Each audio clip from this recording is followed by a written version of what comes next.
WSAV is your local election headquarters. Almost 500,000 people at risk of being removed from the voter rolls in Georgia ahead of the 2026 midterms. The Secretary of State's office conducting a sweeping audit of the state's voter list. And WSAV's Christine Quayle joins us now to break down whether you could be affected. Yes, Tina, Ben. So Secretary of State Brad Raffensperger's office says they are sending letters to registered voters that were in inactive status for the 2022 and 24 elections. These mailers are to let them know that if they don't respond within 40 days, their registration will be canceled. Though, according to some, many eligible voters could lose their status.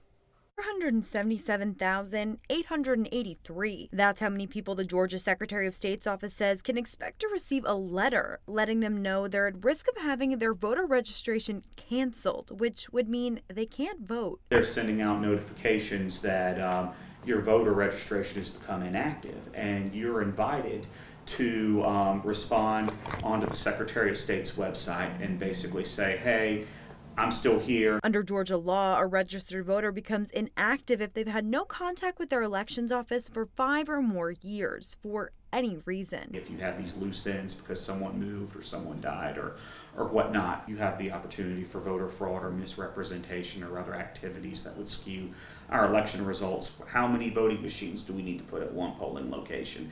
Do we need 5 polling locations or 7 locations in Pooler versus 5 or 7 locations in, say, Garden City? One of the ways that we make those calculations effectively is we measure the number of voters that live there. Though some advocates tell WSAV that the audit could cause eligible voters to lose their status. You can make mistakes.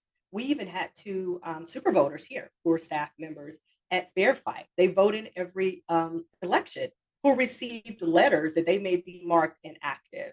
And sometimes some individuals will receive these notices and then realize too late that there's an issue and a problem and will be inappropriately removed. Maybe I don't vote every 2 years. I don't know.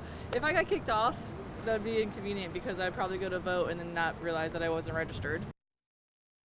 And Georgia isn't the only state that audited their voter list this year, with South Carolina conducting a similar process as well. So if you receive a letter letting you know you've been marked inactive or that you're at risk of losing your registration, you can submit a status update on the Secretary of State's website or through your state's online voter registration to make sure you stay on the rolls. Christine Quayle, WSAV News 3, on your side.